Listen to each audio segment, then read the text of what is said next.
Hello everyone, my name is Nathan, otherwise known as Old Man Builds, and we are going to check out Gerald's channel. We are getting ready for him to do his presentation on Sunday, and man, I just can't wait. I'm excited. I wanted to take a look at all of his different things he did on his coil so that we can understand his theory better when he presents it. So guys, let's just dive right into it, and I'm going to pull up his channel here. And let's go ahead and take a look at what he's got going on. So this right here is one of the first times that I've seen his coil on his channel. And we'll play it. I put on the closed caption for everybody just so that we can follow along because some of the volumes aren't as good as the others. So just wanted to do that. So real quick before I play this video, guys, we're doing the presentation on Gerald's channel. We're trying to get his numbers up, get his subscribers up. I put his link in the top. Please link to his page, click subscribe so that we can get his numbers up. We can get him in the pay area of 1,000 subscribers. But let's go ahead and jump right into his coil and let's take a look. So, hey everybody, quick video. At least I'll try and make it as such. This here is our input. This is 3 outputs from 3 high voltage capacitors with a diode going into each capacitor from 3 separate pickup coils, all being powered from this Vortex coil that's 750 feet on either side bifilar wound in a geometrical form.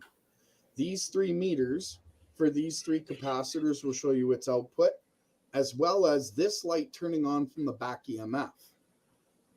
This is the input. We're running at 27 volts, watts to be determined.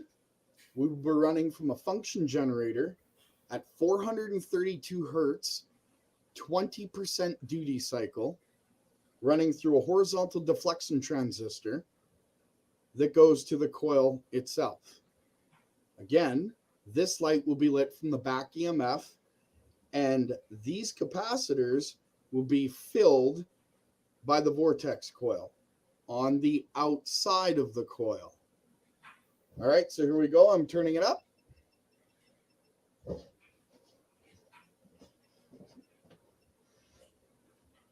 As you can see, that light's pretty bright.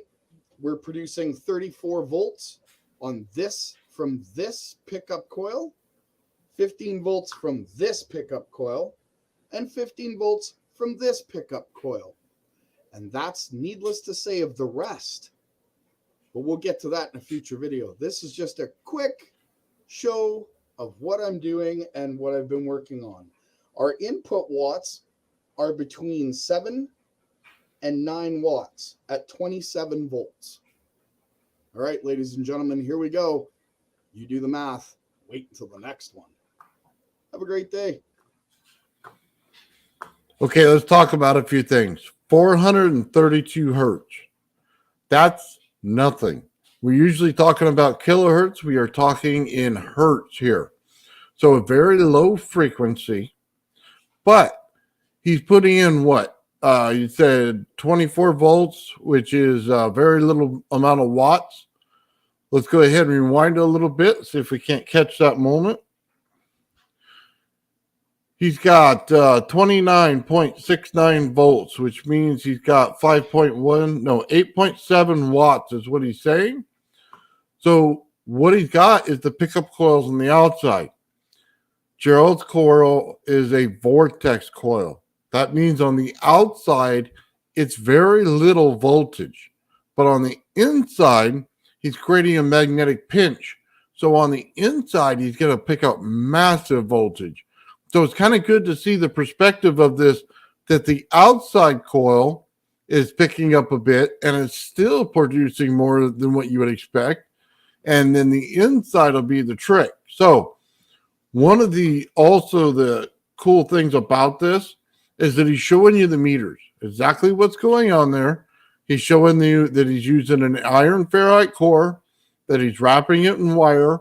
Usually uses about 20 gauge, so I'd imagine that's what he has here. And all he's doing is putting that pulse in there. And he's using a frequency generator, guys. He's not putting any extra power source in this, but a frequency generator. So that's really cool about this coil. So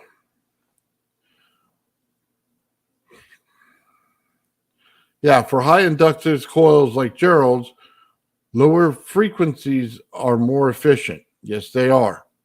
So what is the resonance frequency of the coil? I'm not sure on this. I know he's pulsing at 432 hertz. I imagine as we get more into his videos, we're going to find that answer. So let's see. Tesla said it's about the frequency. It's about the rate of change. There's a difference. So just understand this. I said Gerald's coil is a vortex coil. That means it's going to get hot on the outside, cold on the inside. We're going to get temperature transference from the outside to the inside, which means that we know he's creating basically what would be a toroid structure that has magnetism in it. So with that being said, let's go ahead and take a look at this next one. So let me pull that up.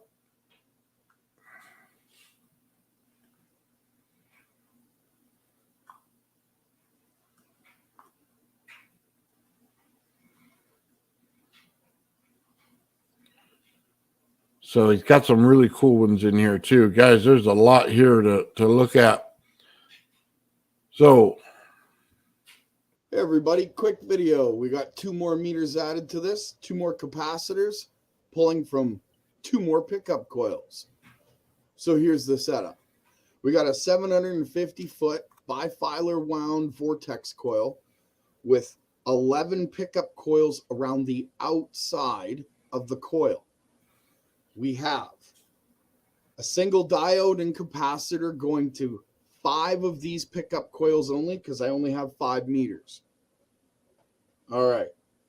The secondary, the back EMF, is going to this light here. We are going to be running 27 volts, and we'll see what the wattage is when we turn this on. The function generator will be running at 432 hertz, 20% duty cycle, and 20 volts per pulse. All right, everybody, here we go. We're turning this sucker up. So these 5 pickup coils are what's on these 5 meters. We have 62 volts, 38 volts, 16 volts, 18 volts, and 13.5 volts. okay, that's just incredible, by the way, that you could pull that voltage on the outside of this coil. So it tells you there's some pretty tight winds in there. It says on there 750 feet of bifilar wound electromagnetic coil. So basically, there's a lot of different layers in this coil. Knowing some of the geometry that's in here, I could tell you there's probably 6 to 7 different geometry shapes in the winding of this coil. And like I said, we're still on the outside here. We haven't moved to the inside of this coil. So I'd expect the numbers to get higher, but that's still pretty impressive. You got to remember, if you're not using it right away and you're trapping it in a capacitor or a battery, guys, this is all usable power. And you're going to pull it. So at every spot he puts a pickup in there, we can simply trap it in a capacitor and start gaining and gaining and gaining. That's the object here. We're not looking to use it and loop the system. That's a complete waste of how this thing runs. You have to be able to run it like this. Now, the other thing is the light bank. Why do you need it there? Well, you need the energy to pull through the coil. It needs to have a start and a stop so that it can do everything that it needs to and how it flows through the coil. If you don't have that, what's going to happen is it's going to back up into the coil and you're going to start frying this thing to the ground. Have to have that light bank on the other side in order to pull that energy through. So, all right, guys, let's go ahead and we'll take a look at the final part of this video and we'll go on to the next one. all from a 27 volt input, 8 watts. You do the math, ladies and gentlemen. Have a great day. Yeah. Power meter says 8 watts, which means he's barely using power to put into this thing. That's what makes this coil special. Very little power going in, a lot of power coming out. So let's go over to his third one here.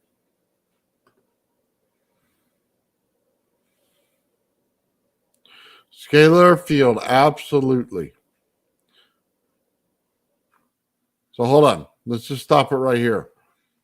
Let's take the directions he's saying. From what it looks like to me is the outside is pushing out, but the inside is pinned in. Now, what he's not showing is the rotation that it goes from the outside to the inside. That's one of the key features of this coil. And it's not just picking up energy, it's picking up energy from the atmosphere itself and how it's running. That's what's really cool. So,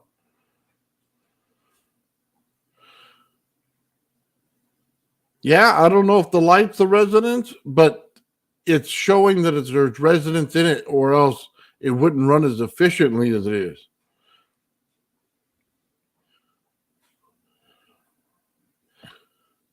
Light does need to dissipate the heat. Yeah, a little bit. You have to have that load. That's right. So it pulls it out so you don't fry things down. Absolutely. Very cool. Yep. Okay. It would be cool to see it all the way to pull off the round robin short into the source. Well,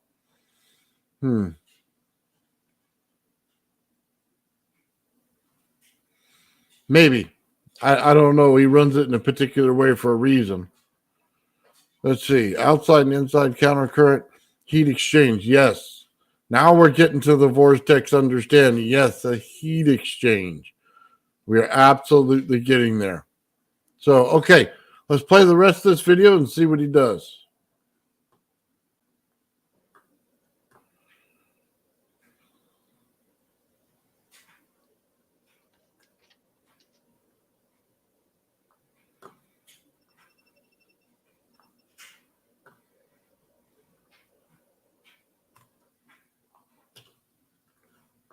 Well, apparently that was it. Okay, let's go to the next one.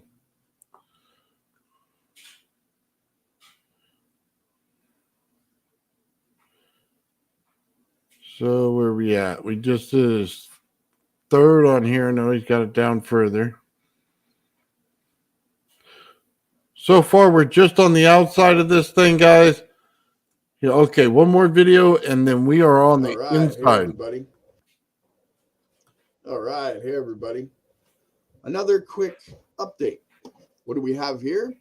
We have a bifilar wound vortex coil, 750 feet aside, with 12 ferrite core pickup coils on the outside of the vortex coil, all attached to a single diode and a high voltage, high frequency capacitor. We have 5 meters showing outputs from 5 of these coils. I have tested all of them. They all produce roughly around the same voltage, give or take.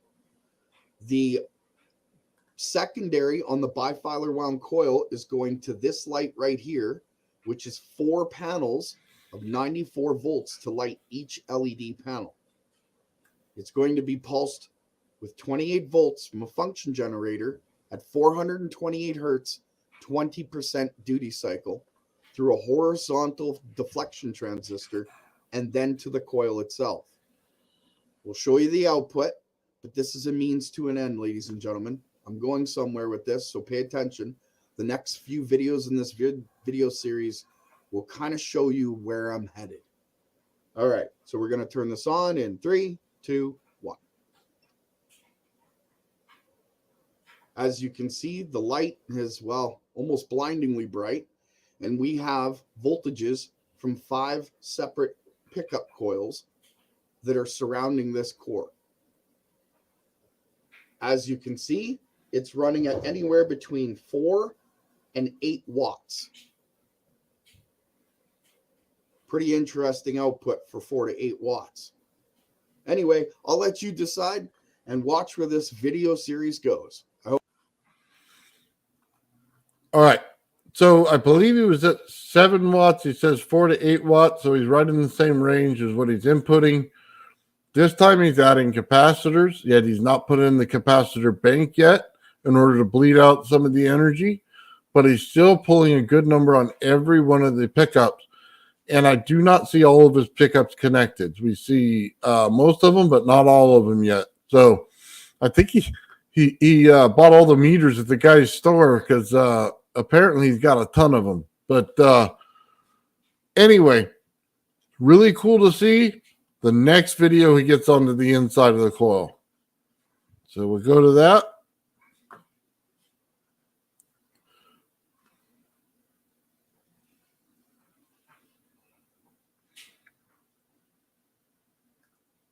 In 3, 2.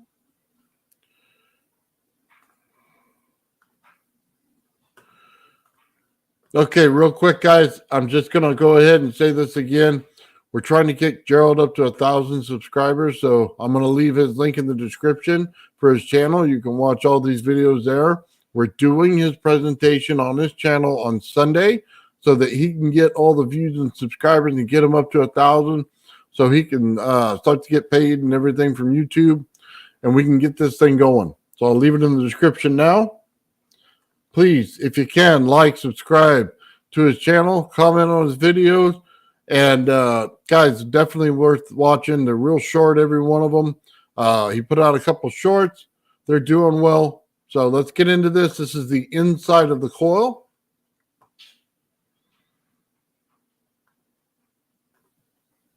Everybody, here's another experiment in the series of what I'm doing.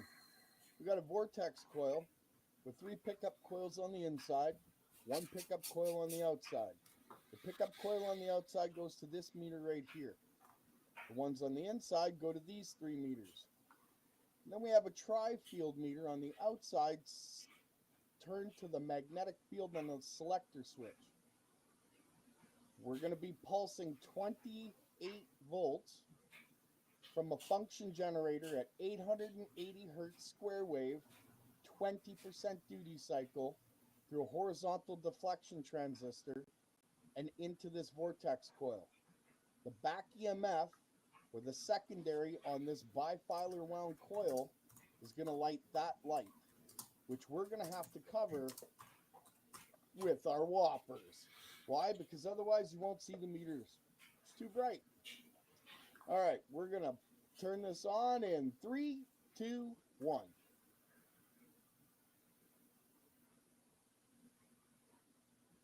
Whopper time.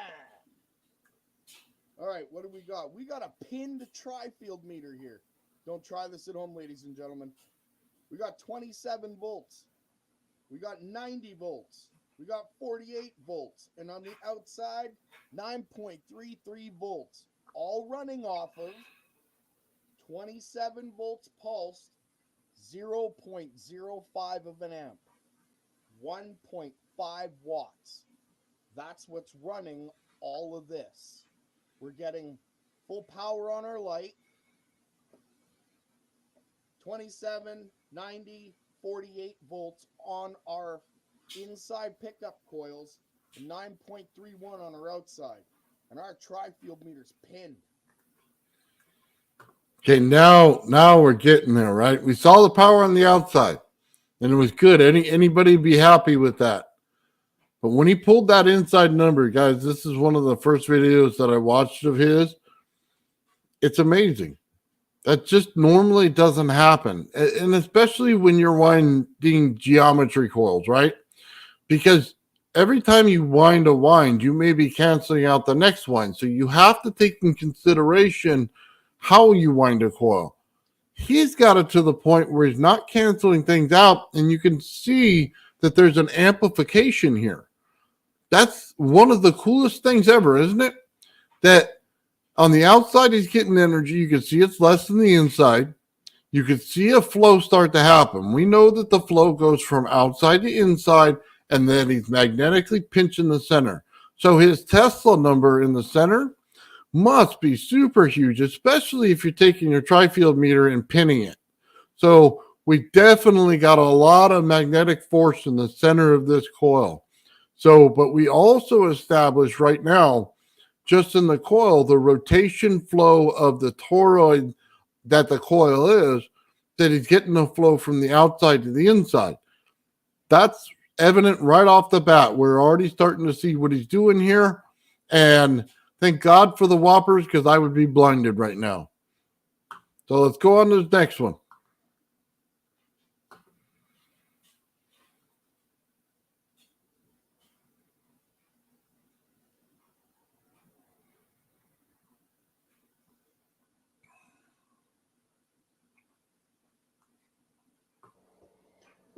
Hey everybody, this is the Vortex Coil inside of a case, and no power going to the circuit except from the function generator at 880 hertz, 20% duty cycle square wave.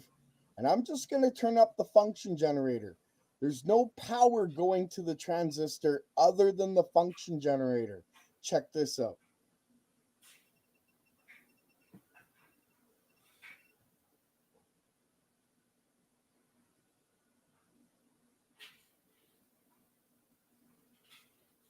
Can you see that? Can you see that? Interesting, isn't it? Have a great one. Again, he's putting a ton of power into that center. So I would imagine you can put more pickup coils in there, and based on the geometry of where you place them, is how much energy is being pulled on each meter. So if you space them out evenly, then the meters will be even. But if you place them out where they're not even, remember you're building a magnetic field from the biggest coil into the small little pickup coils. So everything's going to have a cross section to it. So when you do that and you don't have them 100% in the right geometry, it'll actually affect the pickup level. Now, if you start adding a bunch, you may start to multiply, because now you're getting into a flyback situation where you don't just have one magnetic field, you have 4 or 5 magnetic fields that are pressing upon each other. That's what the coil is doing as well. So his pickup coils maybe not, maybe he might start to cancel if he puts too many, but it'd be interesting to see him try that. All right, let's go ahead and take a look. And remember, he's on DC power right now. He's not on AC. He's on DC. On this one, he was using a square wave in here at 27 volts. So let's see what his next experiment is. He might change it. I don't know.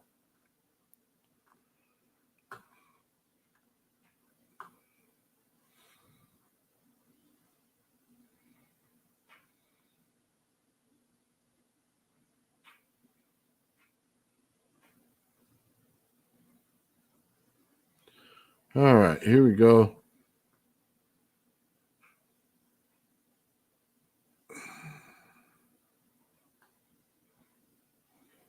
$880 hertz. All right, quick video. Vortex coil in a case, pulsed 28 volts from a function generator, 880 hertz square wave, 20% duty cycle through a horizontal deflection transistor to this coil. And we're going to pick up induction. Through induction, we're going to pick up voltage on these 3 meters. Plus, we're going to light this. We're going to see how much watts it takes to do all of that. In 3, 2, 1.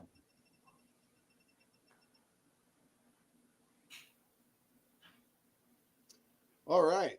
So what do we have? We've got 90 volts, 122 volts, 195 volts, and this is running at max.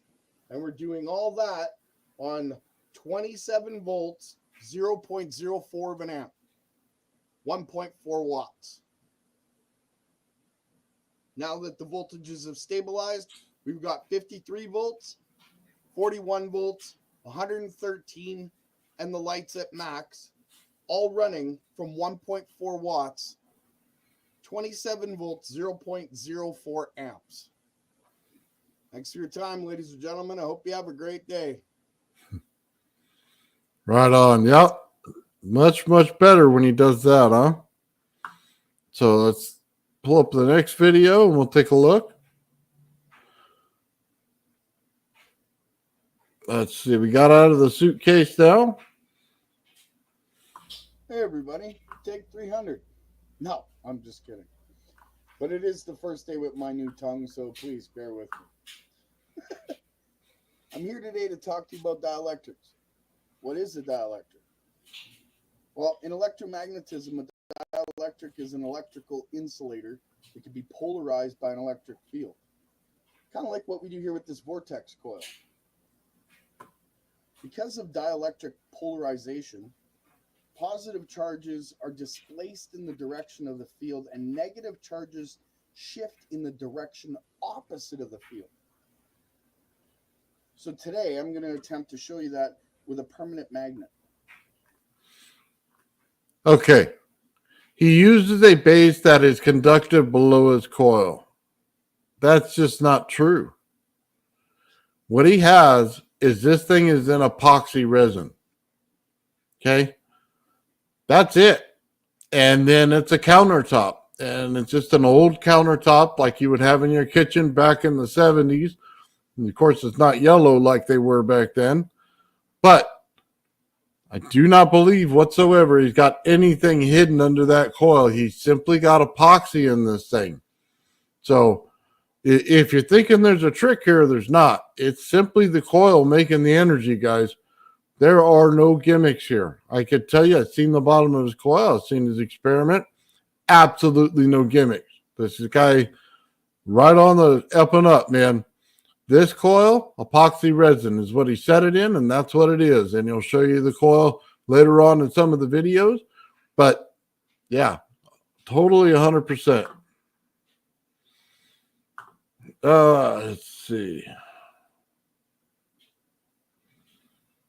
Get some of the comments in here, guys, before I pull on to the next one.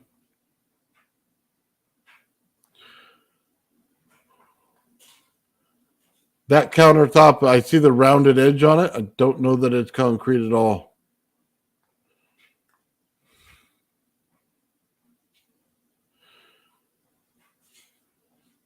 There should be cancellation unless you wind it the right way.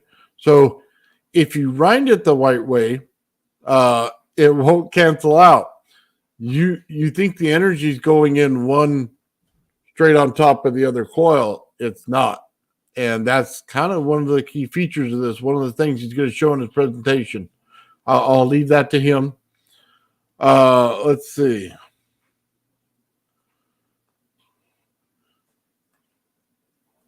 Bifilar. Yes, it is. And that's why we don't have canceling fields. So, yeah, I don't think it's concrete, but we will see. And it looks like wood to me underneath. And I say that based on years of putting holes in things. So we'll see. All right. Well, we'll have to check out his countertop in later videos. So let's go ahead and play the rest of this. And then in the next video, I'm going to show you dielectric polarization with a pickup coil. All right, ladies and gentlemen, what we have here is 28 volts being pulsed in, 7.83 hertz at 20% duty cycle square wave. And that's to accomplish the pulsing effect of this light, which is running off the secondary, the back EMF coil, the secondary coil on this bifilar. And it will also show, as it turns off and on, the pulse rate of what's happening to this magnet. Now, this magnet, when I started using it, was brand new. It was covered in nickel. After doing many tests with it, the nickel has been eaten away. So let me show you what I mean by dielectric polarization. Turning the coil on in 3, 2, 1.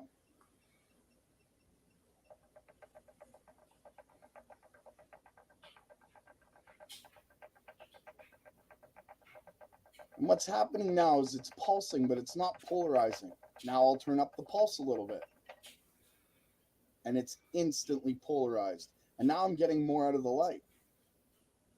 Interesting. Dielectric polarization, ladies and gentlemen.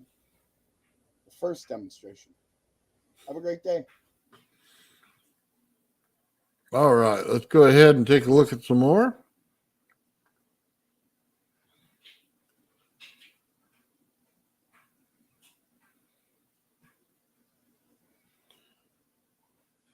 All right. Hey, everybody. Just a quick video for you. I wanted to show you something.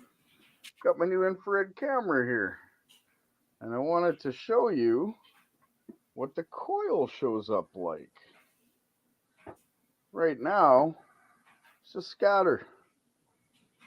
Nothing there. It doesn't show anything whatsoever because the coil is room temperature.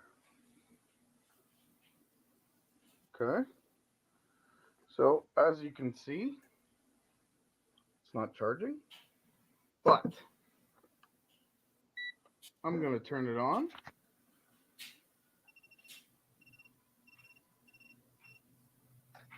Now our battery is charging. Still scatter on the infrared. And the light's showing up a little. And we're pulsing it. That's our pulse rate. That's our wattage of pulse. And it's climbing. So the funny thing is about charging these batteries, this battery's been sitting for about 3 years. And it was at 2 volts when I started. Like, there's no way this thing should have took a charge. It wouldn't take a charge with a regular battery charger. It'd go up to 14 volts, but as soon as you unplugged it, it'd go back down to 0. But charging with the coil, it's not only accepting a charge, it's actually holding one. So now that you've seen this running for a little bit, let's check the infrared camera and see what we can see. Will you look at that? And now it's showing the coil. You see that, ladies and gentlemen? It's pretty defined. No longer scatter. Sorry, guys. Oh, I think I just had the picture. There it is. You can see the coil itself right there. That's really cool. So hopefully everybody sees that ring inside there. You see that, ladies and gentlemen? It's pretty defined. No longer scatter. And that is my new infrared camera. The funny thing about that is I could shut this pulse rate off. See if I could show you the temperatures. It's not even hot. I think he was at 18 when he started. Isn't that neat? I don't know. Maybe I'm just a geek. Either way, I found it interesting enough to show. And the cool part is I'll shut this off. It's cool to the touch. It's not warm at all. And it's off, ladies and gentlemen. And it's still showing the coil. Interesting indeed. You can see that the battery is going lower. In fact, show you the watt meter is at 0. We're no longer pulsing. But. So sorry, I'm going to pause it again. I want to take a look if I can get a good picture of his coil. Just from the side angle. So you can kind of see it there. See if he's got a better one. Man, he moves the camera so fast. Oh, right there. So you can clearly see it's defined as epoxy resin. There's nothing underneath it. Whatever the table is, we'll find out later. but I can see clear epoxy resin around the outside of the coil. And you can see exactly where his, whatever he put it in, you know, to get it molded is clear the shape on the outside of that. So, yeah, no tricks, nothing underneath. I can't see anything. So, we're epoxy resin all the way through. So, yeah, that's a good sign. There was a question, schematics. Schematics and connections, Gerald's been kind of going through a little bit on Wednesdays. But what I hopefully is what's going to happen is after this weekend, we can get together and he just sends them to me.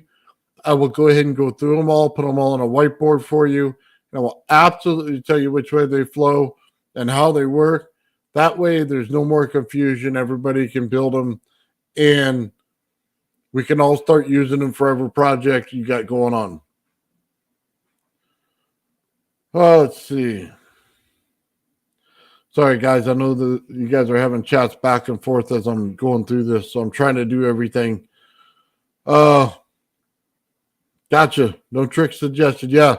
But you know what? Hey, Gerald always says, you know, check his work and make sure on things. So that, you know, we're just doing our diligence. So I'm sure he's going to be happy about that. And you know what? It just proves him right, man. It's still... I mean, that's a lot coming from that coil, man. I mean, I could see why somebody would say that, but yeah, it's proven out to be everything he said it is. And I'm very proud to stand behind him in this one, man. This is awesome. So let's pull the next video, guys.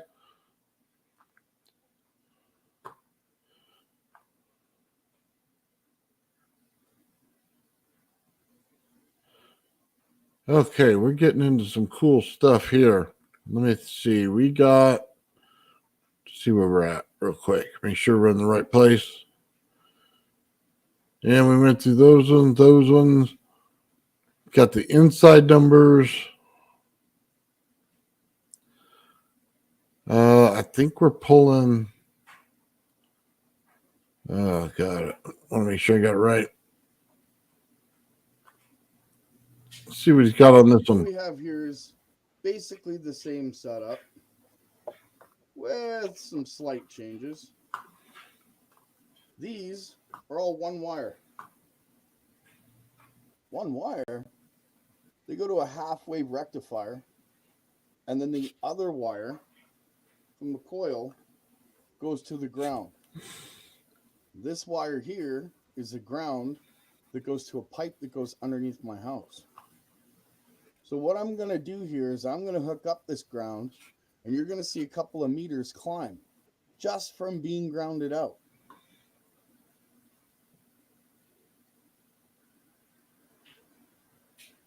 Remember, this is a one-wire setup now. It goes from the coil to a half-wave rectifier, then to the capacitor, and then to the meter. So you got this one here, which was climbing to 1.5 at one point. I guess it's not connected right out. I'm not sure. All right. So we have this one and then this one here at 2.6. Now, normally I pulse this circuit with this wall plug, which is 28 volts. That wall plug powers this circuit here, which is pulsed from a function generator. Now, there's no power going into the circuit, and I'm going to turn on just the function generator at 22,000 hertz, square wave, 40% duty cycle. And now it's grounded through one wire of all four grounded to the pipe underneath my house. Only one wire is going to these capacitors. All right, here we go. This one here is at 2.5 because it's lighting this little bank of LEDs. 13.8, 20.2 or 3, 21.6. And that's all from a function generator.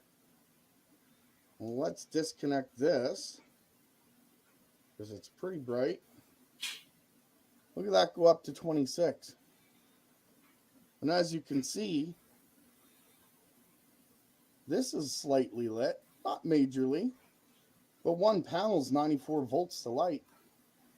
That's my function generator? Interesting. Remember, it's not plugged in. All right, everybody. You have a great day. So real quick, guys, before I go on to the next one, Gerald does have a Rumble. He just started it, and I'm gonna let him give out the link. But it's pretty much the same thing he's got as his thing here for his channel. So if you look up the same name, it's going to be there. So what does he say? WPGENLIGHTEN for Truth 2. And I think it's 414 something at the end of it. And that would be his channel. And he may change the name so it resembles this one 100%. I don't know yet, but I know he's got 3 videos on there. So, all right. Now, let's see what he's got going on here.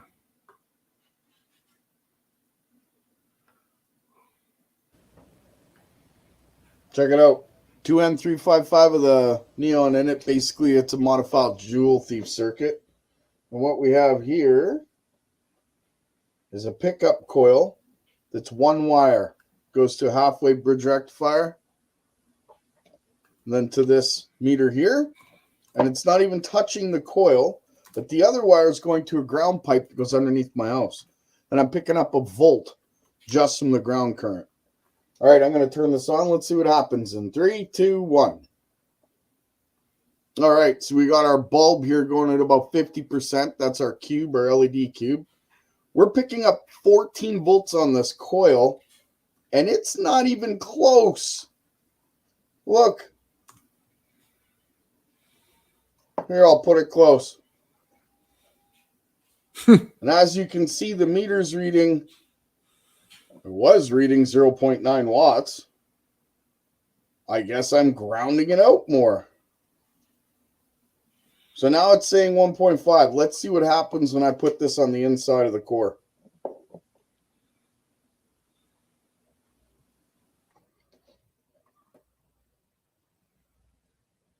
Zero watts on all that. And I'm picking up 25 volts on that pickup coil. 1 wire ground, 0 watts. Neon running and hot. All right, everybody, you have a great day.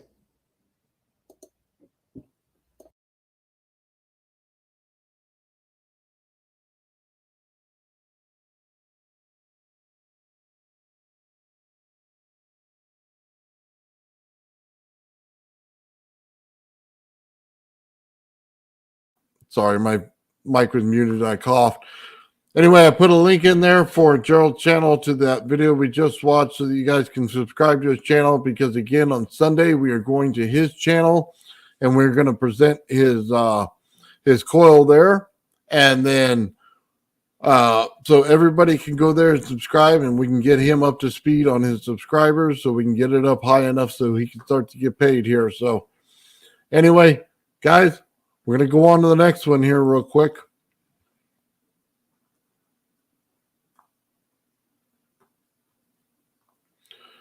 All right, let's see where we're at. We got the light, and yeah, Gerald's got some good ones coming up, by the way. They're really good. Let's go ahead and get into this neodymium magnet here.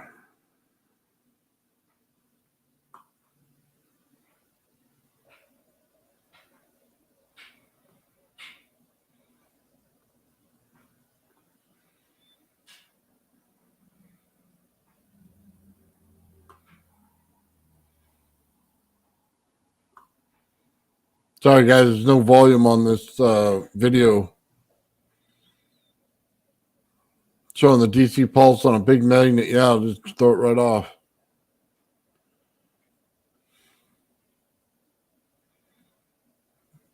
Oh, he's got 2 magnets together. Man, those are big.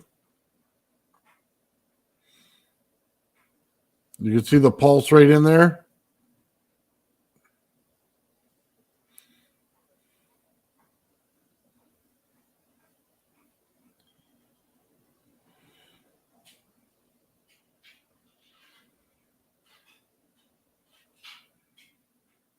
All right, let's go ahead and look at the next one here.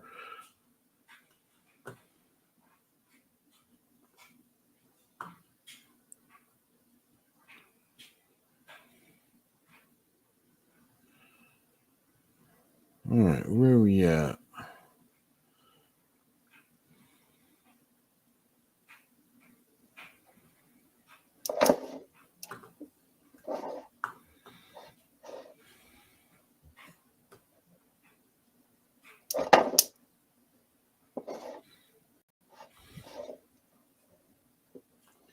Check this out. I'm going to demonstrate attraction.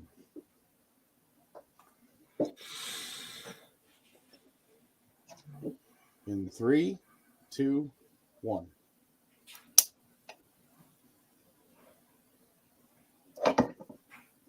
Oh, nice. That's off the ground right there, off the table.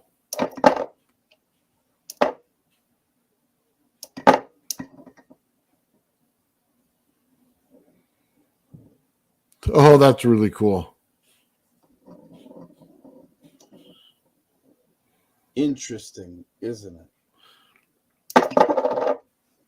Yeah, that really was interesting. I like that one. All right.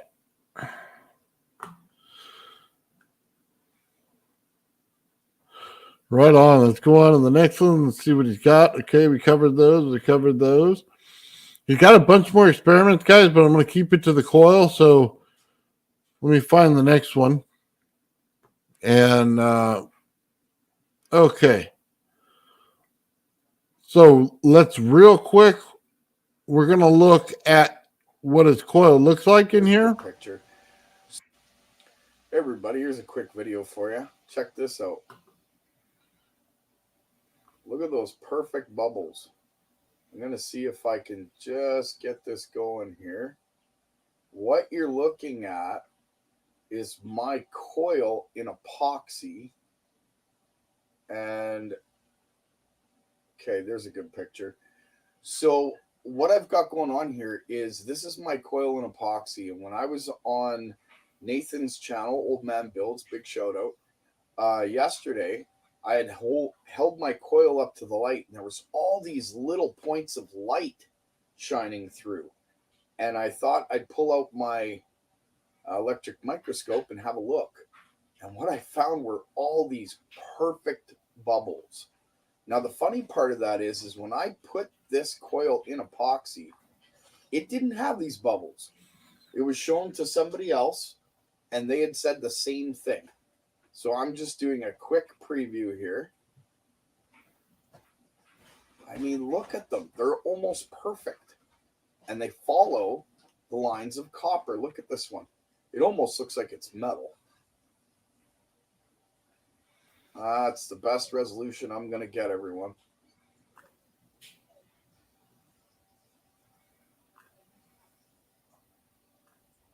There is some amazing pictures in here.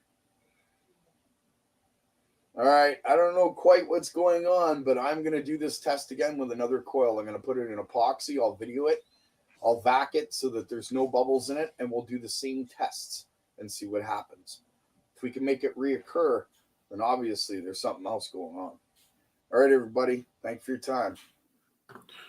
So, guys, this is one of those things I really hope he explains or he's figured out what's going on. He says that they're getting even bigger. Since this point right here where he showed you what the bubbles were, he said they're even bigger now.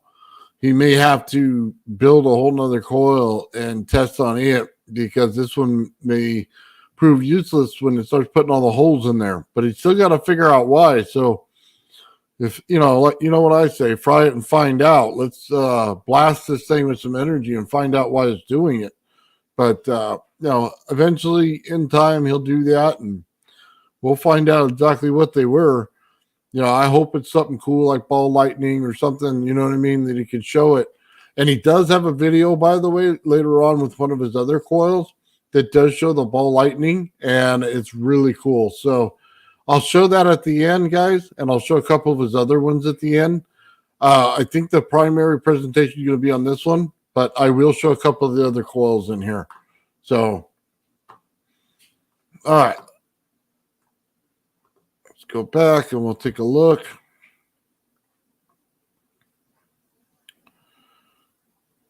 So let's just take a look down memory lane at some of the coils you got.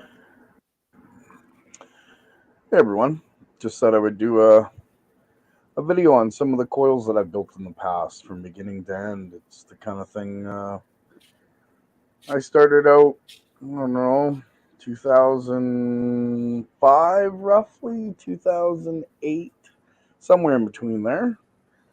And these are the kind of things I've built.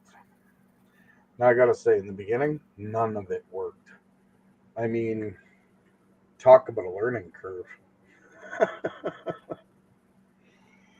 And this one charged a couple batteries.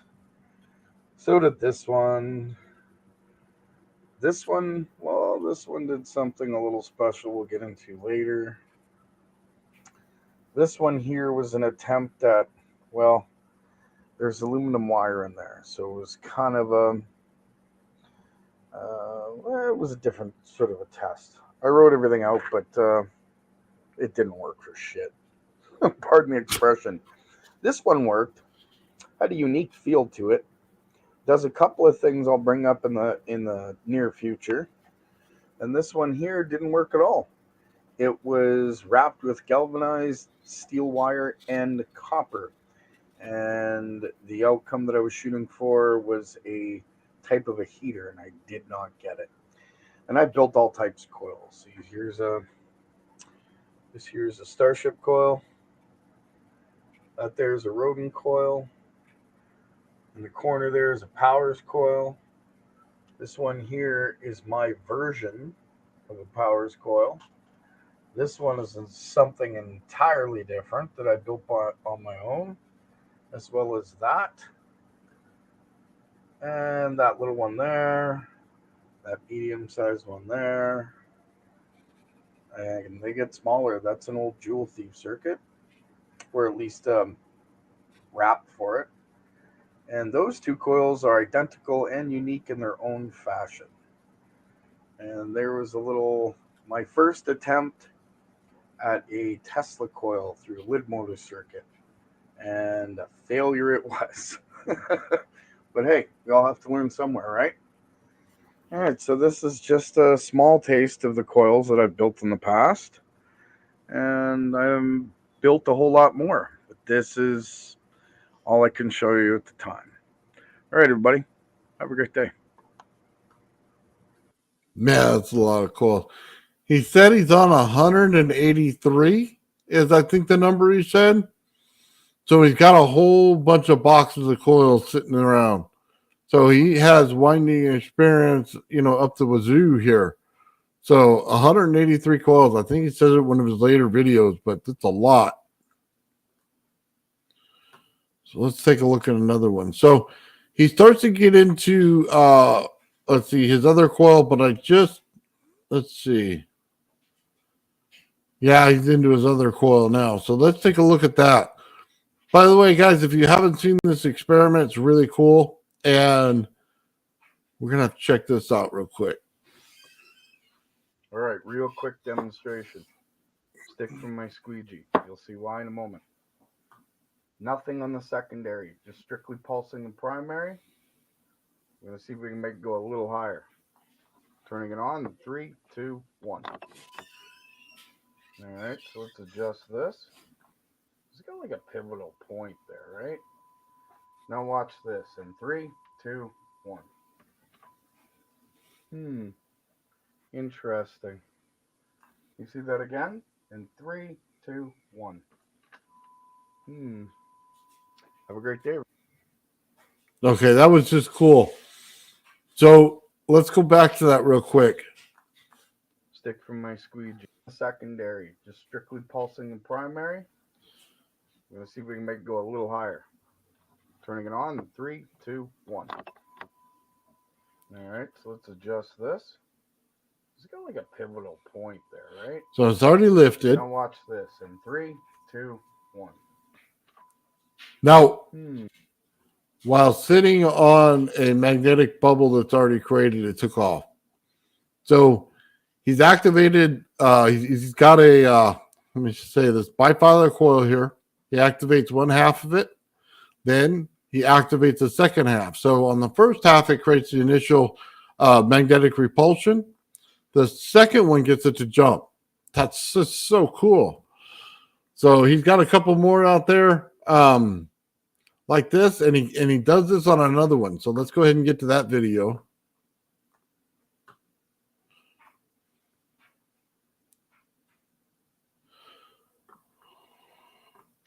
All right, quick video before the Monday show. Here's what we got. We got the primary and the secondary both being pulsed at the same coils, modified jewel thieves. They'll be pulsed at 1,000 hertz, 10% duty cycle square wave with 20 volts per pulse. We're going to turn the primary on in 3, 2, 1.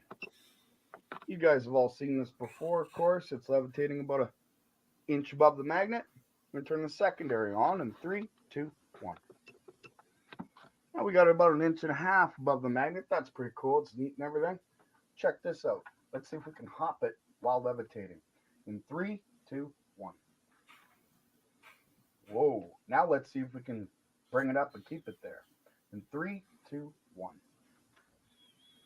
He's got so much control. All right, everybody. You have a great day. I mean, a lot of people just be excited for the first jump, right? You know what I mean? You got something that works that does that, but he's moving it up again and then he's jumping it. I mean, look, you know what I mean?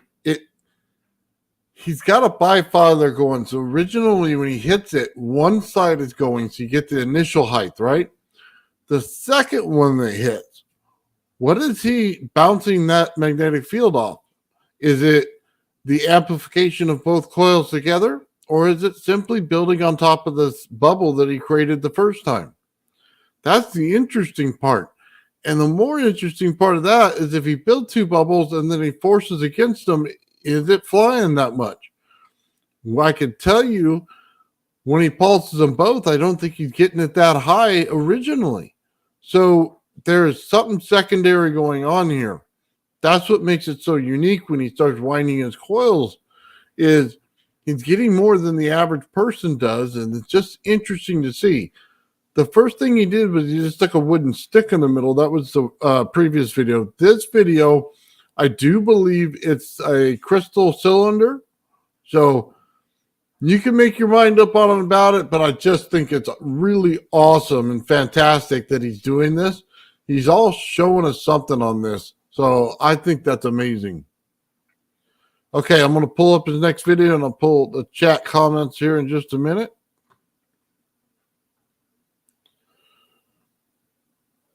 All right. So let's see. We just showed that one. We showed that one. Okay, he starts working with his meter here. So let's go ahead and take a look at that. Hey, everyone. We'll try and do this video. Oh, by the way, look at that coil right there. Hang on, let me go back just a hair. That's like the perfect side view of his coil. You can see how he sat it in resin and got the whole bottom in resin, which makes it look like the top is not so much in resin as the bottom half is. So that's interesting in itself. So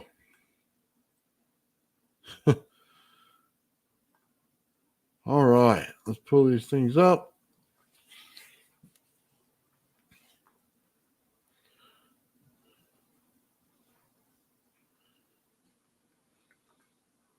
Okay.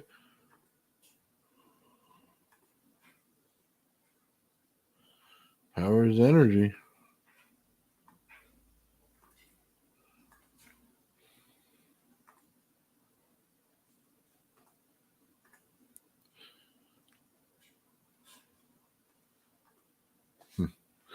Yeah, that coil is amazing right there. So go ahead and play the experiment. Sorry. I like to look at this thing, man. It just looks awesome. Before my battery dies. All right. Got the Vortex Coil going on here with a single pickup.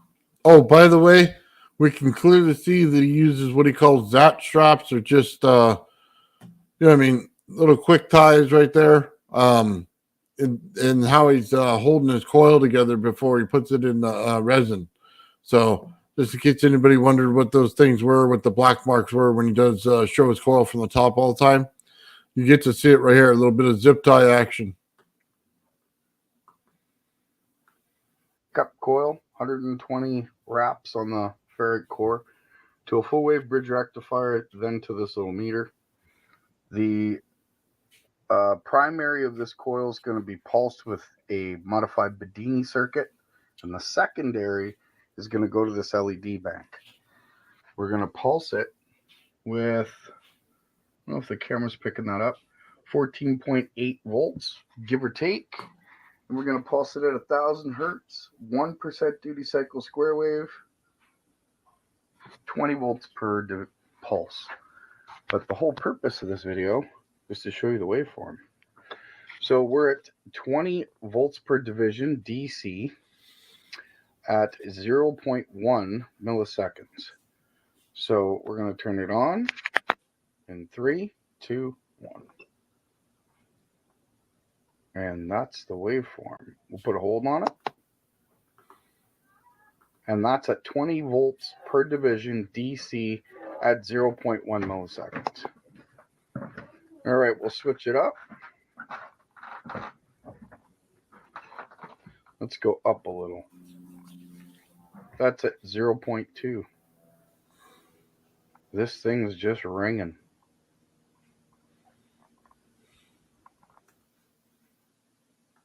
Okay, I'm going to have to stop it here. I just want you to take a look.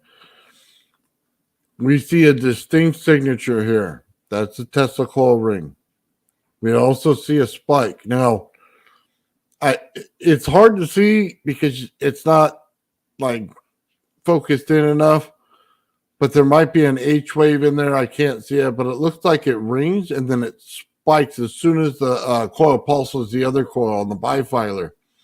So that's the way I see it anyway, but I can definitely tell you that's a Tesla coil ring. It rings and then it discharges.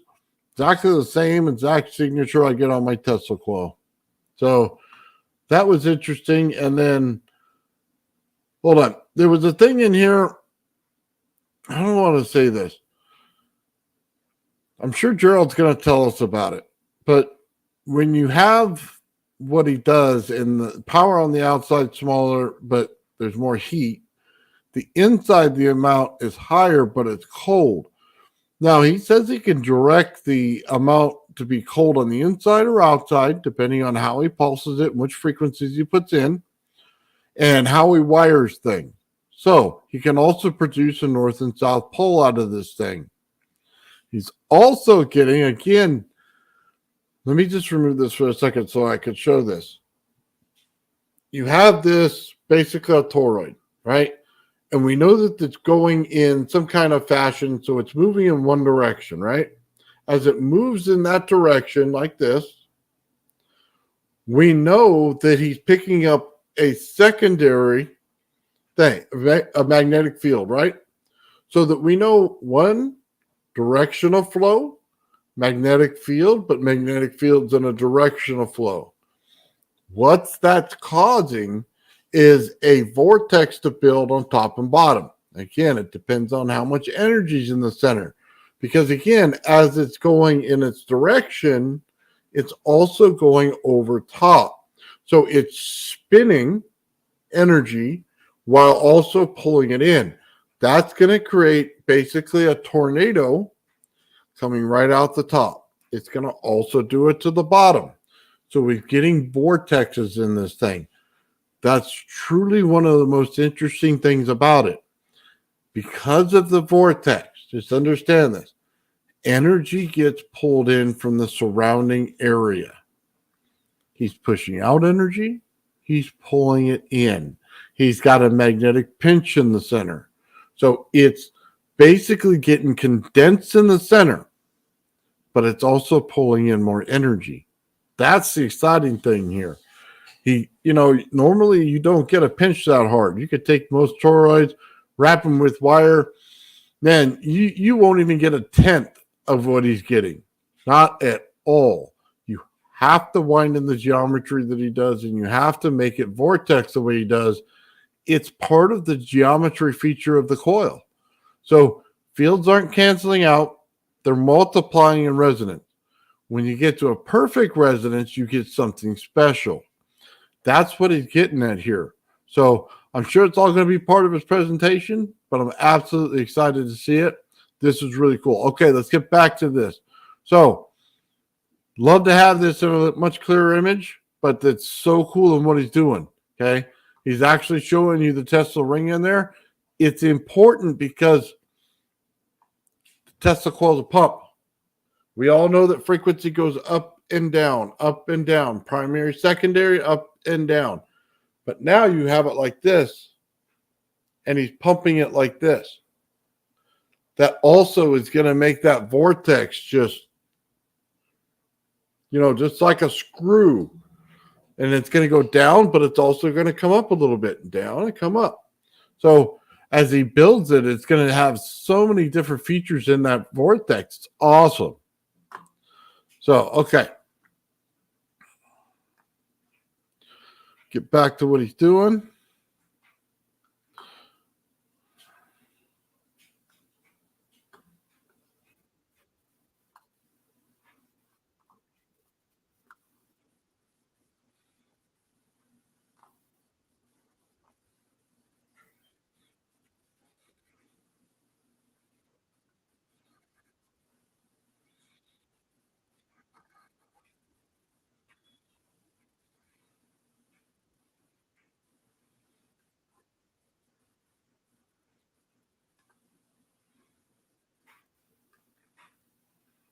Oh, I'm sorry. I'm over here being an idiot. Look at the camera. All right, give me a second. I'll rewind that. We're going to show you another waveform. This time we're going to pulse it with a sine wave. All right, check this out. We're at 20 volts per pulse. Sorry, 20 volts per division. I believe that's microseconds, but I could be wrong. 10 microseconds, but we'll change that. All right, we're pulsing at 10,000 hertz, 1% duty cycle sine wave. In 3, 2, 1. All right, let's check this out.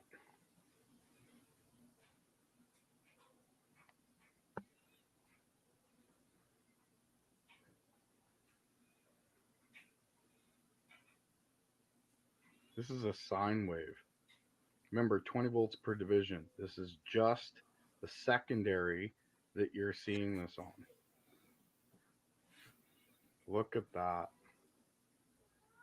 That's at 0.5 milliseconds. That's at 1 millisecond. I'll be honest with you, man. It's showing a lot of energy, but that kind of looks like gibberish. He's got to get that thing tighter so we can see what's going on. If he's just showing the amount of energy in the coil, that's cool. That's a sine wave.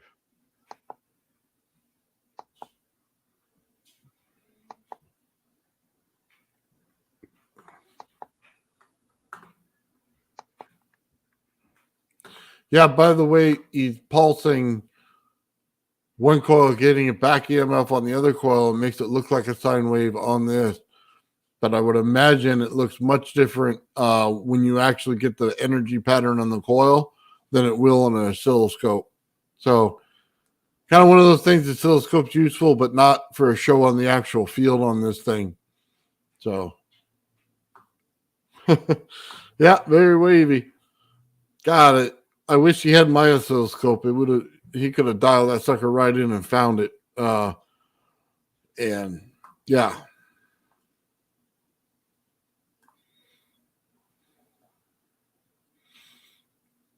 Yeah, a little off resonance right there.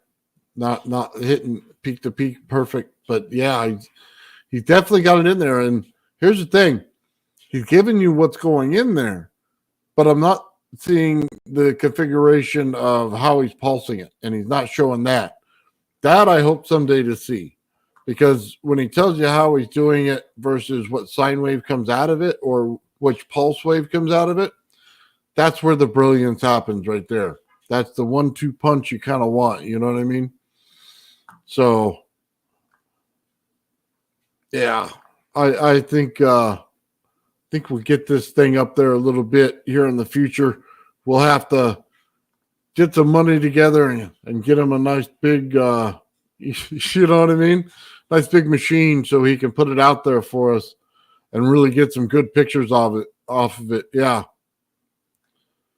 So, all right. Let's see what else he's got in here.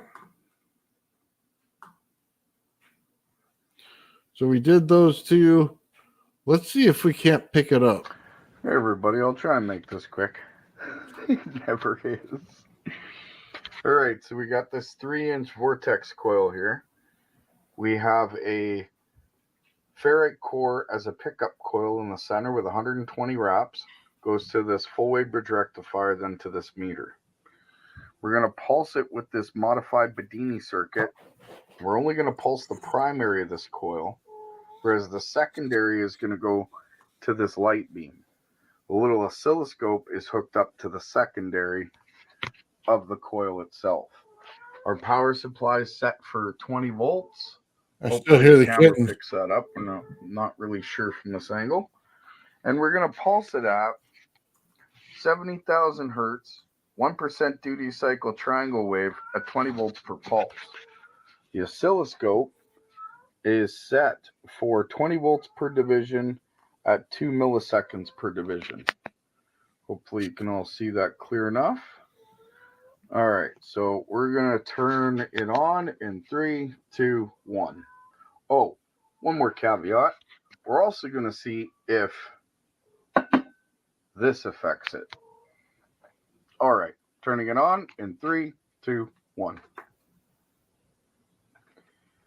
So we got about 56 volts on the meter. Oh, that makes sense. Why? Let me just, don't try this at home, folks. All right, so we have 57 volts on the meter. And we have our light beam slightly lit. And check out this waveform.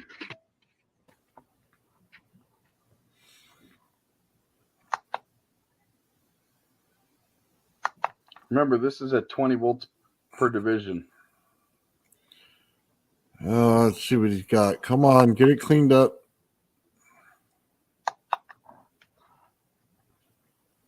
Isn't that crazy? He's peaking on both sides. All right, let's see if this affects it at all. Watch the meter. Oh, will you look at that? We dropped in voltage. Light beam's still on. And the waveform slightly changed. Isn't that interesting? Yes, he does.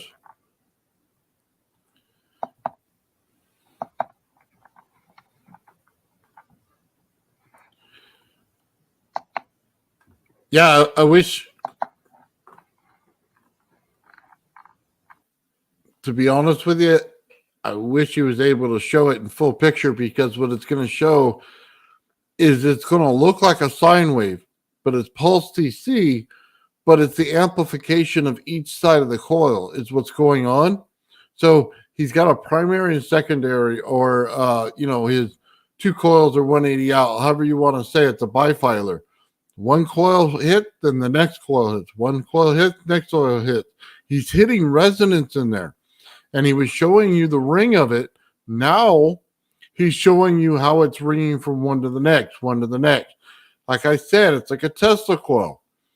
One goes, the primary goes, boom, goes into the secondary. Then it goes back, and it's oscillating back and forth, back and forth. Just like he's trying to show here. I just wish it was a cleaner image. So, but yeah, I definitely got it going on. So, yeah, we got some cool stuff going on here, man. I'm just excited. Man, he's finally going to do this thing on Sunday, and he's not going to get out of it. So I think what you're going to find in the next week or two with this, guys, we're going to find a whole bunch of interesting facts about this coil, where it's going, what's going to happen. This thing is a magnificent piece of machinery here. And I could tell you from going back and forth with Gerald, you're going to be blown away. Just blown away of what actually is going to come out of this thing. And once we go from how the actual coil is working right here, we get into the theory part and bring it all together, man, is it going to be a beautiful thing. So let's go ahead and take a look, guys. I'm going to go ahead and put up again. I'm going to share the video again so that we can all subscribe to his channel, because, again, we want to do this on Gerald's channel on Sunday so that he gets as many subscribers, like, comments, views as he possibly can. We're trying to get him up to that 1,000 subscriber mark. So, guys, everything you guys could do, subscribe. Anybody who hasn't subscribed to his channel yet, please do it. And let's get there so we can all get the notification and be there on Sunday and watch this thing and exactly how his presentation goes. Guys, he's been working on this for 3 months. He's got it. So I'm excited to see it. So here you go. I put it up there, just the one we're watching right there, to subscribe to his channel. So, all right, let's get on to the next one.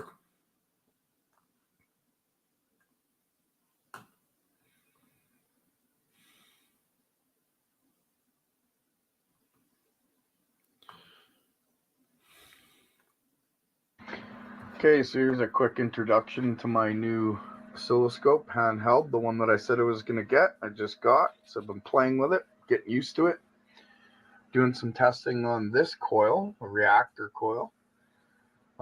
We have a ferry pickup core on the with 120 wraps on the outside, hooked to this voltage meter. We have our regular dual pulse circuit, and we're pulsing at 10,000 hertz, 20 volts per pulse square wave on both channels. All right, we're going to turn this on. 3, 2, 1. So you're getting roughly 33 volts on that coil on the outside, but check out this waveform. What does that look like to you, ladies and gentlemen? Awesome sauce. All right, you have a great day. Thanks for your time. That's cool. He's got a new meter in. So you saw the white one from before, and then this one now. Yeah, he's got some new stuff in there. That's for sure. So let's see what other one he's got here, and we'll see what he's pulling. I have no idea what this one is. Test number 3. Check this out. Same frequency, 100K, 50% duty cycle square wave, 20 volts per pulse.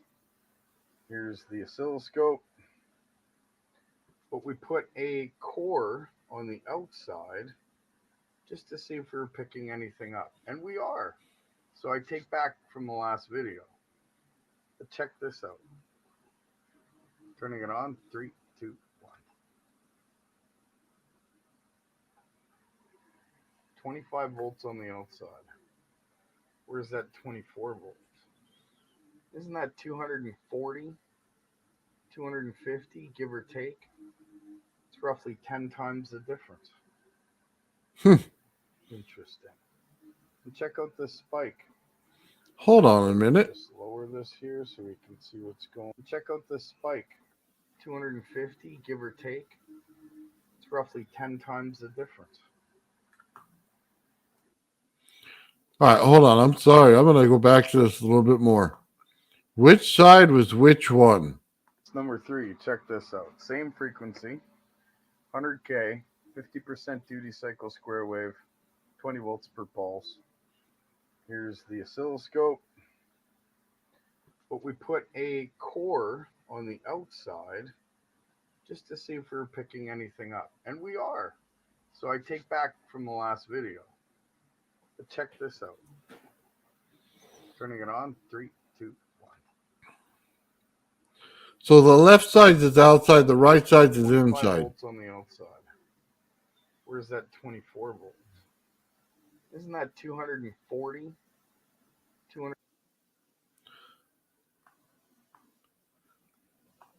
Sorry, guys. I know you probably want to watch the video all the way through, and I'll play the rest.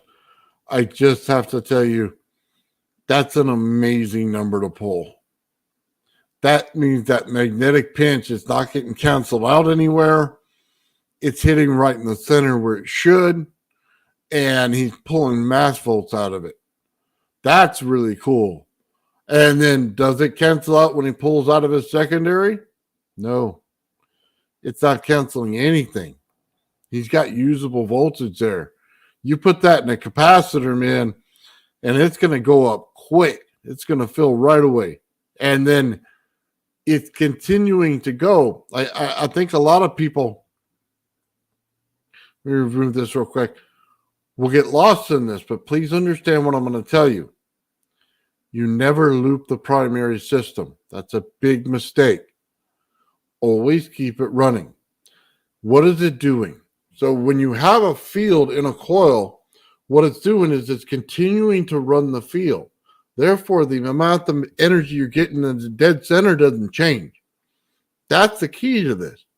You never want to take that energy and try to loop it based on what the coil itself is doing. You only want to be able to pull the energy out, put it into a capacitor, put it into a battery, have a saving amount of energy there. Once you have that and it's broken from the amount that it pulls, then loop it based on that battery or capacitor that's after. So, again, never ruin your primary system. Whatever you have into it, do not try to loop it. That runs it. That starts the well to begin energy. Inside the well, pull the energy straight from the center of the well. The cup will never be dry. What does that mean? It means as the well is always running, it'll always produce that amount of energy. If you don't mess with it, all you're doing is letting it run and you're pulling the energy out based on that. The magnetic field is never compromised. That's the point here. Your cup is always full. That's the understanding. Now, when you get to the battery, you have a break. The system is now broken. It now is sectioned off. Primary system, section off. The other side of that is fill it up. All we got to do is fill up the buckets, right? As many as you possibly can. And then you can use the buckets any way you choose. You can use the buckets to go back and run the primary system. That is the correct way to loop something. Never try to loop it as a load on the system. That is an absolute failure. It is the number one failure of energy machines, and it will continue to be a failure as long as people do it. Always make sure the cup is full. So, anyway, hopefully you guys understand. I'm going to bring this back on, and I'll put up the comments as I play the rest. So I'll go ahead and start it over so you guys can watch it. Test number 3. Check this out. Same frequency, 100K, 50% duty cycle square wave, 20 volts per pulse. Here's the oscilloscope. But we put a core on the outside just to see if we're picking anything up. And we are. So I take back from the last video. But check this out. Turning it on. 3, 2, 1. 25 volts on the outside. Where's that 24 volts? Isn't that 240, 250, give or take? It's roughly 10 times the difference. Interesting. And check out this spike. Let me just lower this here so we can see what's going on. Whoa.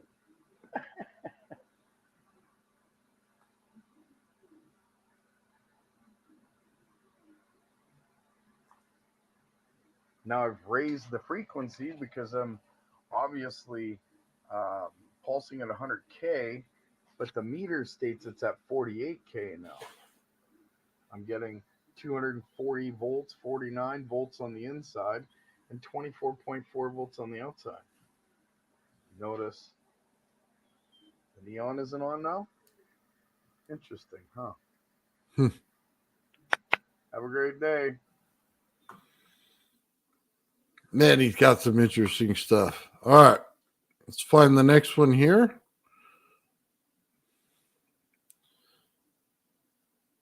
And let's see.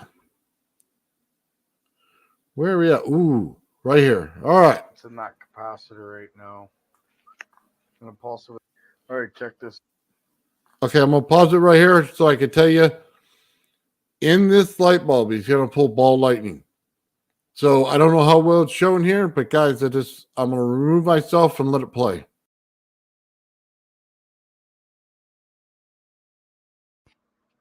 All right, check this out. Got my new MJE 13009 in. I'm going to pulse it for the first time, only on the primary, little battery. That's what's in that capacitor right now. I'm going to pulse it with 1,000 hertz, 20% duty cycle square wave. Let's see what happens. I don't even know if I got it wired right. I think I do. All right, 3, 2, 1. Check that out. Ball lightning. Now that's interesting. So I had it on for 3 seconds. Now that's ball lightning. Check that out. Ball lightning. Now that's interesting. So I had it on for 3 seconds. We're at 57 volts. Okay, let's drain it. All right. See, capacitors, well, almost closed. Or empty. See if we can get that happening again in 3, 2, 1. Interesting. Already at 45 volts. Can we do it one more time? 3, 2, 1. Maybe not. Oh. Interesting stuff, but watch that capacitor climb.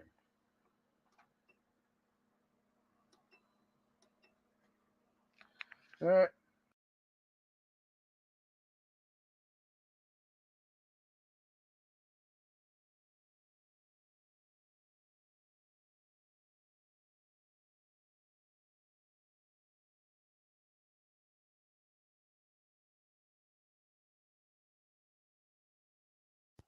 Okay, I don't know what's going to.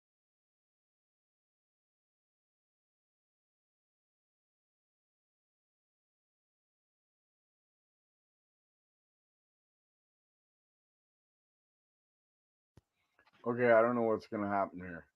I got a weird setup going on, sort of. These are my MJE 13009s, and I've got it all nicely set up.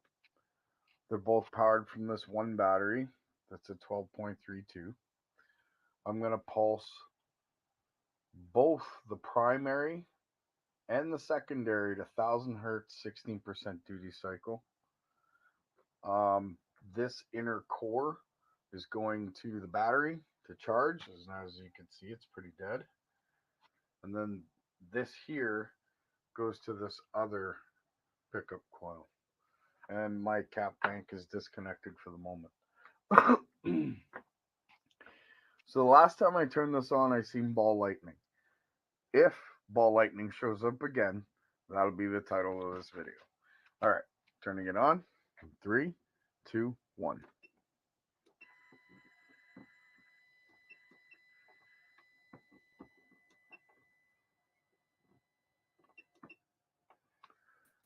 Now that's interesting. So, guys, just so you know, if it's just an LED burning, it would never turn back on. It just would blow up. Yeah, it'd be black and singed on the inside, and I mean that bulb would be done. But since it's a ball lightning effect, you can use it continuously again, again, and again. That's what's cool. That's how you know you got something. Trust me, I've blown a lot of things up, and they always are black and burnt. So this is really cool right here. Yeah, I'll be honest with you. If it was a drinking game when you watch this show and every time we said holes, man, you wouldn't make it out of any show. Yeah, ball lightning. Yep, there it is. Yeah. Well, you know what? Always like it when engineers get together with physicists because you always have a big idea. We always have a practical solution. And then in the end, it starts to work itself out, doesn't it? As long as we can all sit around the campfire and joke about it afterwards, we are 100% good. That's the way we all see it. Yeah. Drinking game, man. I get in a lot of trouble with that. Yeah, Joe. Yeah. Oh, don't ever try to play that game with Joe. He'll have you drinking all day.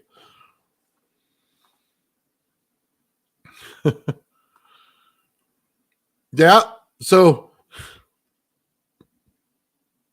drink it up, buddy. Yeah, there's a hole in there. And yes, there are scalar fields in it. Oh, my. Oh, what have we started? Oh, it's going to get us. Oh, man. All right. Let's just watch this one again. Okay, I don't know what's going to happen here. I got a weird setup going on, sort of. These are my MJE 13009s, and I've got it all nicely set up. They're both powered from this one battery. That's a 12.32. I'm going to pulse both the primary and the secondary to 1000 hertz, 16% duty cycle. This inner core is going to the battery to charge. As you can see, it's pretty dead. And then this here goes to this other pickup coil. And my cap bank is disconnected for the moment. So the last time I turned this on, I seen ball lightning. If ball lightning shows up again, that'll be the title of this video. All right, turning it on. 3, 2, 1.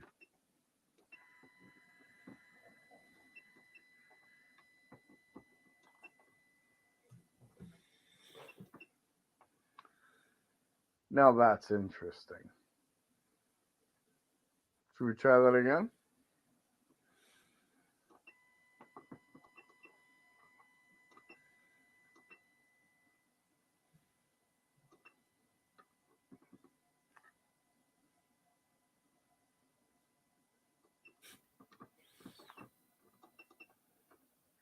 Interesting. And the battery's charging slowly. And that's that cap. All right. Thank you for your time. Oh, let's check out the battery voltage. Didn't really go down much. And it's settling back up. Interesting. Have a great day. All right. That was really cool. By the way, the table, not concrete. You can see it's a Home Depot laminate type.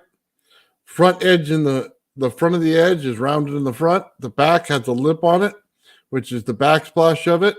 We've all seen these. Like I said, 1970s type. They used to be yellow or green. That avocado, nasty, nasty green color. This one just happens to be a different one. So a particle board on the inside. So there's no concrete or nothing, man. So it is what it is. That's the table it's sitting on. So pretty interesting. At least we got to take a look at it and find out on this one. But I like the ball lightning better. So let's see what else Joe's got hiding over here. We know he's hiding always something.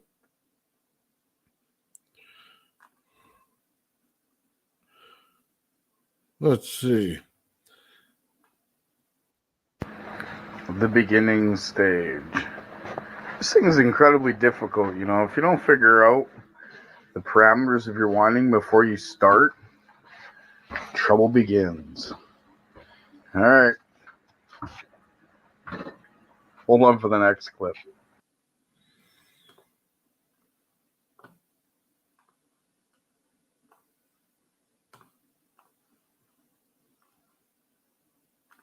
Okay, real quick. Just to address an issue. Would concrete be bad? No, not at all.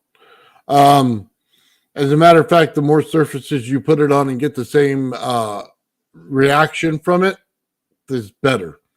I like to, when I run reactions, I'll do them on the wood, I'll do them on the concrete, and then depending on which item I'm working on, I'll go outside and I'll do it, just outside on the dirt or on the fake grass that I have out front. Every surface is best to try them on. As soon as you do all of them, you can eliminate a lot of possibilities. It also tells you, hey, I'm working with something straight up. If it's on the concrete on your garage floor, I'm sorry, guys. No one's going to the effort of putting an extra rebar. No one's going to the effort of digging it up. You're lucky I can go to the fridge and get my water without some kind of transporter to get there. Okay. So, yeah, every time that you can pull on a different surface, do it. It just makes it easier. So, if you put it on the counter and got one thing, showing the inside of the counter, always proof positive. Put it on the ground, always proof positive. You know what I mean? Things like that. I do like double and triple verification of things like you guys do for anybody who's engineering anything. That's exactly what you want. You want to be able to pull the same response on different surfaces. And if there's a difference, find out why. You know what I mean? Or you're working on granite, because then you're going to get a different response. But depending on the frequency you put in, and if you're in the low hertz, you're definitely going to get a different response. So that's also interesting to understand. So just be aware of it. And yeah, I think it's always good to ask. Asphalt and cement. Well, I generally don't do things on the asphalt. That's reserved for me flying over the handlebars of a bicycle trying to show my kids I could still ride one, which no, I can't. So, yeah, but cement all the time. Let's see. It's fun to see the difference. Yeah, absolutely. It's fun to see the difference. Sometimes in the bush. Yeah. Don't get Joe started with the bush. the okay. I don't know if that means that you mean the moon can give it more energy, or if you're out there playing practical jokes while having the drinking game. Yeah, the full moon matters. Oh, I'll take it as you mean when you have a full moon outside. It'll matter, like, for instance, when you tap the ground and the ground's more moist and I can't even straight face. When there's more moisture in the ground and you start putting in, it doesn't even sound right. You start putting in your ground rod in the ground. Oh, God help me. When you put a ground rod into I can't even say it. Let's just forget it. All right, let's move on. Full moon matters. All right. Okay, let's see what we got here. Gerald also put this out today.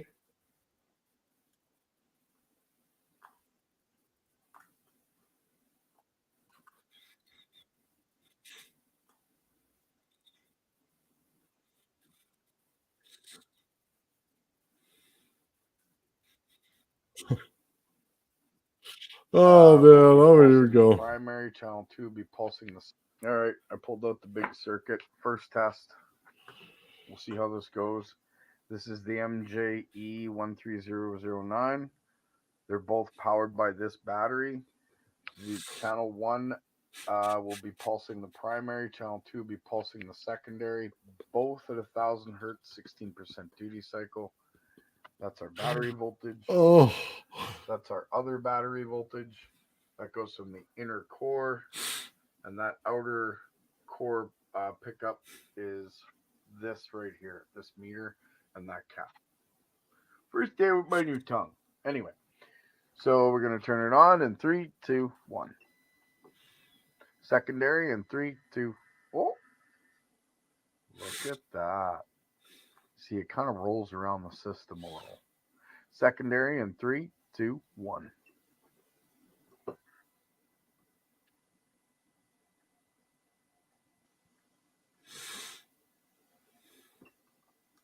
All right. Interesting. Batteries charging, caps charging, and that's our voltage. And ball lightning keeps wanting to show up. All right, everybody. You have a great day.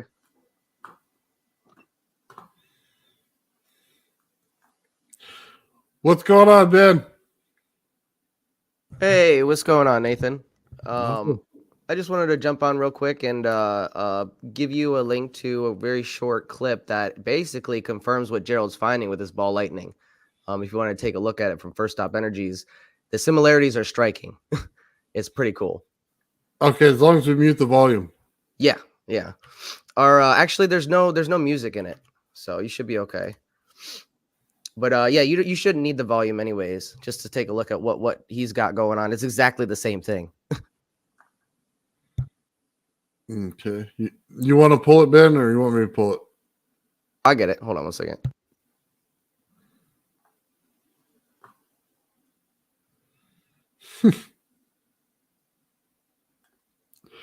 Oh, man, what have I started?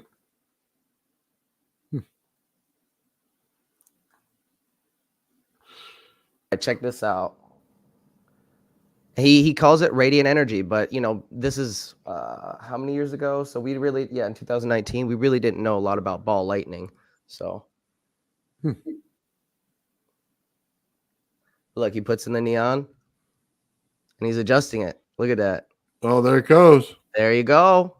Just like Gerald's got. It's like Gerald. Gerald's got it real bright, though, too. Yeah. So his is because, his. Oh, look at it move up and down. Yeah. But his coils, they output a lot more multiplication. So that makes sense, right? That's so cool. I just wanted to come on and show you this, and this is basically a verification of what he's finding. So Yeah, here you go, Joe. Look at the shape of it. It's really pumping that rod.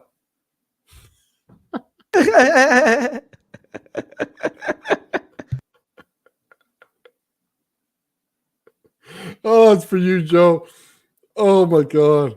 That's cool, Ben. That's really cool. Yeah, I just wanted to come on and say, hey, like this is actually, Gerald's onto something big. So, and this is just further proof. Oh, yeah.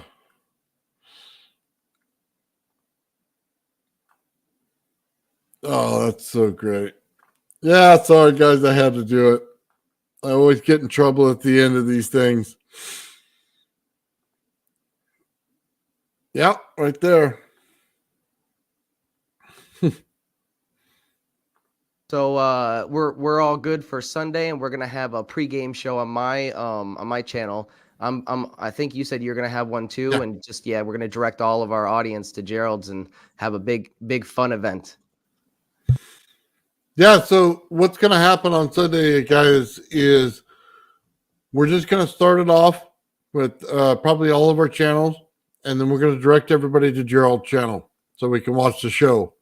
So we'll just have a little pregame, you know what I mean? Get everybody in, make sure we got the links. Yeah, because again, we want this to go off on Gerald's channel and make it real big.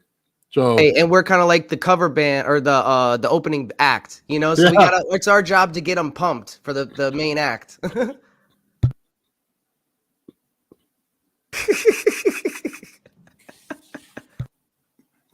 It's coming back to bite you later. Oh yeah, he's definitely gonna clip me on that one. Oh, give him a man. couple more lines. I found a couple more holes today. Were they moist holes in your front yard that you needed a rod to get in there?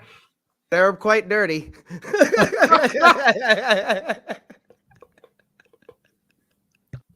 Oh, we have to stop now. Oh, it's so great. But yeah, I think we're definitely going to have to do that, Ben, do a pregame, and we'll get it into Gerald's channel, and we'll get this thing pumped up. I want to see him hit 1,000. You hit 1,000. I'm over 1,000. And we all know Bernie is, but definitely need to bring Gerald's numbers up. Yeah, so what I'm going to do Sunday is I'm going to get the mini stereo amp board working and maybe do some testing with the neodymium sphere to get, people excited about the coils. I don't like to test with the neodymium sphere that much, but because I'm using the mini board, but it's a cheap board, so if it breaks, I could just replace it. Gotcha. Yeah, everything that we can, as long as it gets him going to get on Gerald's channel, and you know what I mean, because he's putting in the work. I know that his videos are very easy to convert since they're so short into all the new shorts they're coming out with, and even the old style within 1 minute shorts. Gerald's channel is perfect for that, and I kind of sneakily went on and added a few shorts to his channel for him, and they started to take off for him. So I think that's awesome. Shorts are definitely required, honestly, now, because it converts so many. Like, I've had so many conversions to subscribers from just watching shorts, and they're like, "Oh, hey, I want to see the full video," or let me see more content like that. People have short attention spans. You got to get them quick. Yeah, absolutely.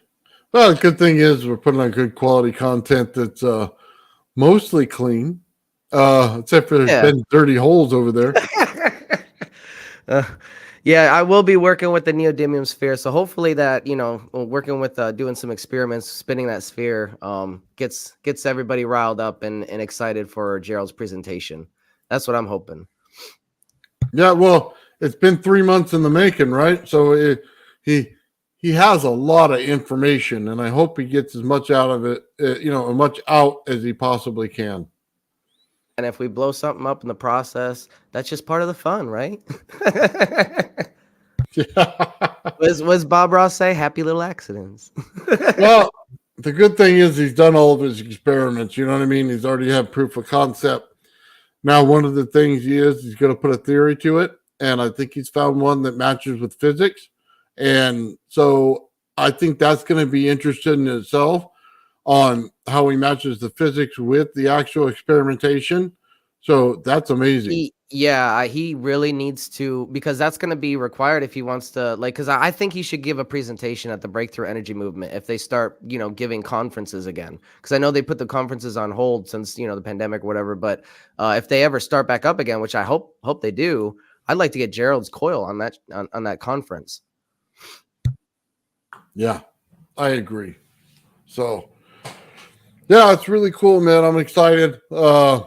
It's always a fun time, but I even put Gerald in a 007 outfit for this. I seen that. That was awesome. Hold on, let me see if I can't pull it up here for you guys. You only coil once. Oh, here we go.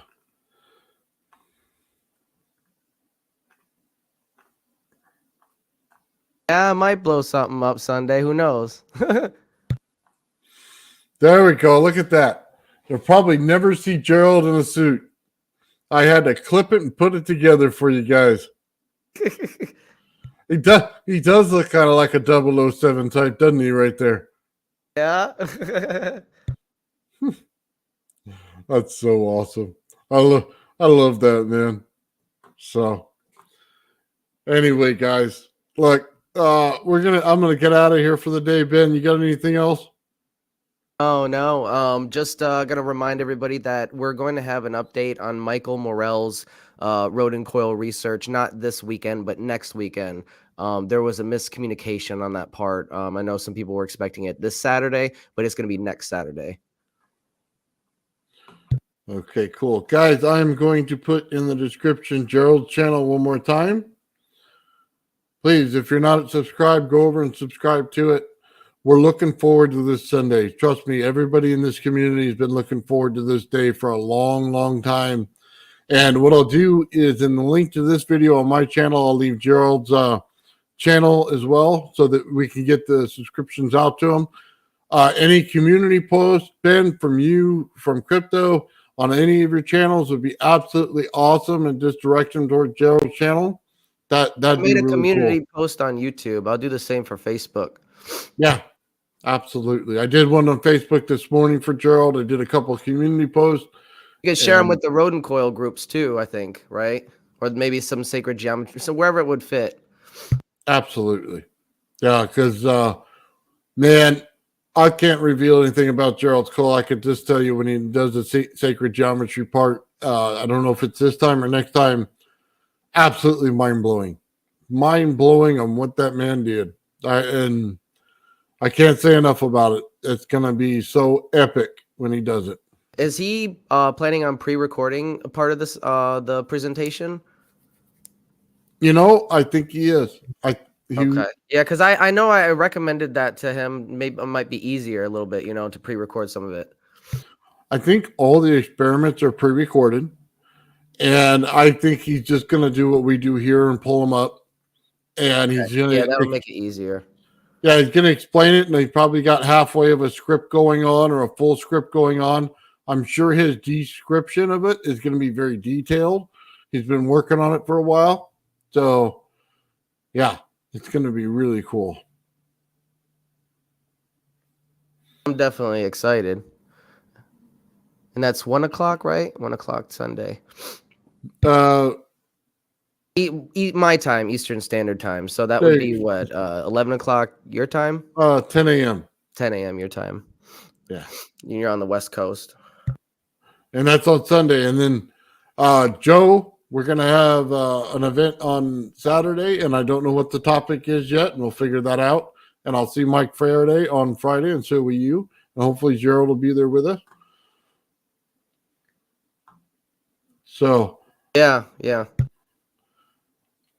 Will there be schematics?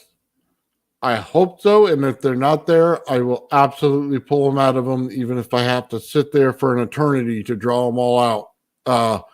Because, yes, we do need them all. So that would help. But, like I said, it's all up to him, and we'll see what he presents. I'm truly, genuinely excited. I think Bernie said that he was going to be on later doing a stream. So, guys, look for that. With that said, guys, like I said, we're going to be on Sunday on Gerald's channel, and I want to wish you guys a great day. Thank you for showing up and hanging out with us, and thank you, Ben, for coming in and saying hi. Thanks, Nathan. Thanks, chat. It was really fun, even though it only lasted a short while. But no, this is fun. So I'll see you next time, man. Right on, guys. Have a great night, and we'll see you later.